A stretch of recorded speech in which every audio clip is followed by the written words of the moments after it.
Merci de ces applaudissements spontanés du peu de personnes qu'il y a autour de nous. Merci beaucoup. C'est encourageant, merci. Bien, eh bien, merci d'être venu. Merci donc à tous les clients de Carrefour Boisseuil. N'hésitez pas à avancer parce que il y a un applaudimètre sur chaque rayon et les personnes qui applaudissent le plus fort repartent avec un chèque de 500 € offert par les commerçants. Voilà, vous arrangerez entre vous tout à l'heure, on verra bien. En tout cas, merci de m'accueillir ici pour ce concours Talent Show. Je me prénomme Tao. Est-ce qu'au niveau du son, vous entendez bien? Ça va? C'est assez clair? Oui. Oui, ça prouve que c'est du matériel japonais. Tu vois, c'est super fiable. Au niveau de la lumière, c'est assez visible aussi. Alors je demande ça parce que tu vois, devant, ils ont mis des lumières jaunes. Et jaune sur jaune, j'ai parfois tendance à disparaître. Mais ceci fait, la technique est bonne. Il ne me reste plus qu'à vous présenter ma deuxième passion, car avant d'être prestidigitateur, j'étais avant tout restaurateur. Et j'aimerais vous présenter ma recette, ma spécialité, qui est la cuisine japonaise, ce qu'on appelle les sushis, les makis. Il y en a vous êtes des adeptes de cette cuisine? Oui? Alors pour ça, je vais vous faire participer quelqu'un dans un instant, mais avant cela, vous avez 3 accessoires indispensables pour cette recette. Le premier accessoire, c'est ce petit foulard 100% soie de Chine, qui a été fabriqué par ma grand-mère. On pourra vérifier que c'est de la vraie soie après. Hein. Ça va me servir en fait en guise de bavoir, pour ne pas se salir. Donc ça, c'est la première chose. La deuxième chose, vous, en France, vous mangez avec des couteaux-fourchettes, mais nous, les Asiatiques, on prend des baguettes. Il y en a 2 qui suivent, hein, c'est bien. Vous n'êtes que 2, hein, après tout, de toute façon. Alors, des baguettes donc en véritable bois d'arbre, que je vais également vérifier dans un instant. Et la petite boisson qui accompagne la nourriture japonaise, qui est très très fort, qui s'appelle du saké. D'habitude, il n'y en a pas beaucoup, mais comme vous êtes venus nombreux cet après-midi, eh bien, je vous ai ramené ici la bouteille de saké. Comme ça, vous voyez, il y en a pour tout le monde. Hein. Et quand on parle d'alcool, ça marche tout de suite. Hein. Ça réagit bien. Alors, tous les accessoires sont là. J'ai besoin d'une personne avec les mains innocentes. Je vais demander ton prénom, jeune homme. Pardon? Bah, tu peux t'avancer, c'est Hugo. Bah tiens, si tu veux bien venir, tout le monde va applaudir Monsieur Hugo qui vient spontanément sur la scène. Bonjour Hugo. Merci bien. Alors Hugo, tiens, tu vas te mettre juste à côté de la table. Voilà, voilà, en dessous du sac de ciment. Voilà, reste là, parfait. Je vais mettre le petit bavoir. Et comme tu as la gentillesse de venir, Hugo, eh bien, je vais te servir un petit peu de saké.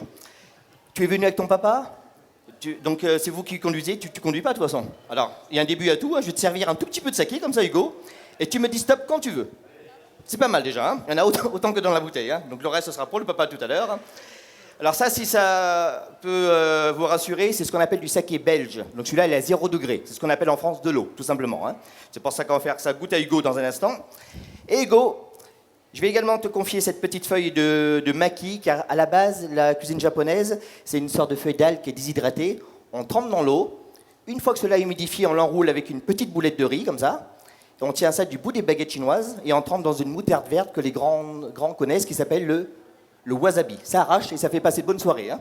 C'est monsieur qui est content après. Hein. Alors je vais te confier cette feuille, Hugo. Tu peux le montrer comme ça à tous ceux qui sont devant nous, là. Il n'y a rien dedans, hein. Tu peux le mettre comme ça, à plat sur ta main, Hugo, et avec l'autre main, tu tapotes 4-5 fois dessus très très fort. Alors ce que Hugo est en train de faire, vous avez compris, ça sert absolument à rien, mais ça permet de conditionner tout le monde à applaudir dans un instant. Hein. Vous ferez la même chose si ça marche. Hein. C'est bon, Hugo? Je vais prendre ça, et dernière chose, la petite pipette que je vais confier à Hugo dans un instant. Mais avant de ranger le sachet, vérifiez qu'il n'y a personne dedans. Il n'y a pas de nain de jardin, de petits lutins, de travailleurs sans papier. C'est bon, je suis le seul, hein, je vais me faire discret. Alors je vais ranger ça, tiens, je te confie la pipette que tu peux montrer à tout le monde, s'il te plaît, Hugo. Alors ça, on appelle ça une pipette, mais à notre époque, on appelle plus un économiseur d'eau. Car tu sais, Hugo, que l'eau est très précieuse, il ne faut surtout pas en perdre à la moindre goutte. Hein. Je vais confectionner ce petit maquis comme une sorte de petit rouleau de nem. Je vais tenir ça du bout des baguettes, Hugo, pour que ce soit vraiment le plus clean possible. Et je vais te demander maintenant de prendre le verre au niveau de son pied, s'il te plaît. Et non pas avec ton pied, il faudrait être souple. Hein. Voilà, au niveau du pied, tu sers bien là. Et tu vas mettre l'autre main en dessous. Comme ça dure une demi-heure, c'est pour te reposer un petit peu. Hein. Voilà, mais aujourd'hui, on a un quart d'heure, je me dépêche un petit peu. Donc regarde bien Hugo, je vais te prendre un petit peu de saké belge, on va le mettre à l'intérieur. Et vous allez voir que quand on met de l'eau à l'intérieur, l'eau ne coule pas de l'autre côté. Ce qui est tout à fait normal, car la feuille absorbe l'eau. Mais tout ça pour dire que dans la gastronomie japonaise, ceci représente un maki. Pour obtenir, Hugo, ce qu'on appelle un sushi, il faut avoir des crevettes ou du poisson cru. Et pour vraiment vous prouver qu'aujourd'hui, vous allez manger que du produit frais, regardez bien, tu lèves bien le verre, Hugo, concentrez-vous bien dans le verre pour avoir du poisson frais. On fait 1, 2, 3, et vous avez vraiment l'illusion d'obtenir ici un véritable petit poisson. Merci beaucoup. Voilà. Monsieur Hugo, merci bien. Oui, il t'applaudit aussi. Hein. Alors Hugo, tu peux bien le montrer comme ça à la caméra pour montrer que c'est un vrai poisson. C'est pas un morceau de carotte qui nage, hein. C'est un véritable. Et tu sais que la tradition japonaise veut qu'une fois qu'il y a le poisson qui apparaît, il faut le boire cul sec. Ouais, il veut pas aujourd'hui. Alors non, on va les laisser là. Et pour toi, Hugo, bah tiens, comme tu as bien travaillé, tu as un billet de 500 €, c'est pour le service, c'est cadeau. Et pendant que tu reprends les marches, tout le monde va te faire un tonnerre d'applaudissements pour Monsieur Hugo. Merci Hugo. Alors, on va laisser ce petit poisson qui s'appelle Maurice. Comme il a poussé le bouchon trop loin, on va le faire travailler à la fin de ce spectacle. Mais avant cela, comme vous avez eu la gentillesse de venir un tout petit peu plus, là, je vais vous dévoiler un numéro que vous voyez souvent dans le plus grand cabaret du monde, qui s'appelle la lévitation. Vous savez que la lévitation, en général, on a besoin d'une partenaire, on l'allonge à l'horizontale, et après quelques incantations, elle se lève à quelques mètres du sol. Voilà. Et là, madame, elle commence à avoir peur, mais vous inquiétez pas. Et pour pas qu'elle puisse s'enfuir, j'ai ramené une corde pour l'attacher, hein, bien sûr. Mais avant ça, est-ce que vous avez déjà vu une fois au moins à la télé ce numéro, où la femme, elle évite du sol? Oui. Ça tombe bien, comme tout le monde l'a vu, j'ai pas besoin de vous le refaire, je vais vous faire un tour de corde à la place. Ouais, il y a eu du surfroid. Hein. Beaucoup moins impressionnant qu'une lévitation. Mais tout de même, pour faire des miracles avec une corde, qu'est-ce qu'il faut faire? Tout simplement, il faut la nouer en un cercle bel et bien fermé, utiliser un ustensile que tout le monde prend pour couper, qui sont des doigts. Tiens, je me mets plus à la lumière, c'est une paire de doigts. Hein. Ou alors, ça suit pas, hein. Ou alors un Twix, pour ceux qui connaissent la pub. Mais il est vrai que avec mes deux mains pleines de doigts, on pourrait penser que je magouille. C'est pour cela qu'en Asie, on a inventé le prolongement des doigts, qui sont toujours les fameuses baguettes chinoises. Vous allez voir qu'avec ces baguettes, on ne peut pas réellement couper la corde. Voilà, je vais vérifier à la caisse, c'est bon? Tout le monde va bien? Je me recule un peu. Avec ces baguettes, pour vous donner l'illusion de couper cette corde, je les tiens comme des paires de ciseaux. On se rapproche tout doucement de cette corde, on fait ça pour donner, vous voyez, l'illusion que cette corde se coupe. Merci.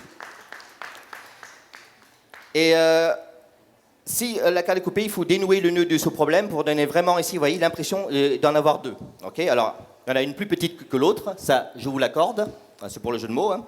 Mais il y a une petite raison pour remédier à ce problème. Quand vous en avez une plus petite que l'autre, je parle de la corde, hein, pour messieurs, hein, il me suffit d'enrouler la grande sur la petite, les deux se confondent, et là, on a vraiment l'illusion que les deux cordes sont de longueur tout à fait identiques. Alors c'est vrai que c'est un petit peu tiré par les cheveux. Oui, madame, c'est bon. C'est pour ça que maintenant, regardez bien, rien que pour vous, si je tire sur la corde, là on a vraiment l'impression que les deux cordes deviennent de longueur tout à fait identique. Merci beaucoup. Merci. Voilà. Et une personne qui disparaît d'un coup. Merci, à tout à l'heure. Mais vous savez que la magie ne reste que de l'illusion. Il me reste plus qu'à vous prouver que tout ça n'était que du rêve, car si je longe les baguettes sur cette corde, je prouve bien que depuis le départ, il n'y en avait bien sûr qu'une seule et unique entité, comme depuis le départ. Merci beaucoup. Merci. Et d'ailleurs, allez, explication, comme on a encore un petit peu le temps, vous avez eu la gentillesse de rester pour regarder le spectacle, je vais vous dévoiler comment ça fonctionne. Vous avez tous compris qu'avec les baguettes, je ne peux pas couper la corde, mais à n'importe quel moment, je peux retirer les deux petits bouts. C'est-à-dire que si je croque la corde à pleines dents, comme ça, on vient fort, tac, vous voyez, je peux retirer ici ces deux petits bouts. Voilà. Alors pour madame qui a applaudi, rien que pour vous, je mets ça avec le troisième petit bout. Ouais, c'est pas cochon, vous allez voir. Voilà. Il y a plus d'adultes que des enfants, donc on se lâche. Hein, et c'est les vacances. Et ce qui fait qu'avec un cercle de cordes, je ne peux pas faire grand-chose, à part quelques petites imitations pour les enfants. Hugo, tu connais Mickey, exactement. Là, tu as Pluto. Pour les grands, ça, vous avez ma grand-mère.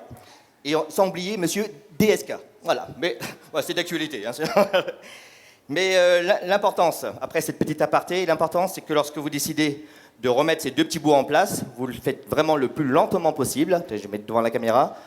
Pour vous donner vraiment l'illusion que cette corde se ressoude pour ne faire bien sûr plus qu'une seule et unique entité, comme depuis le départ. Merci beaucoup. Merci.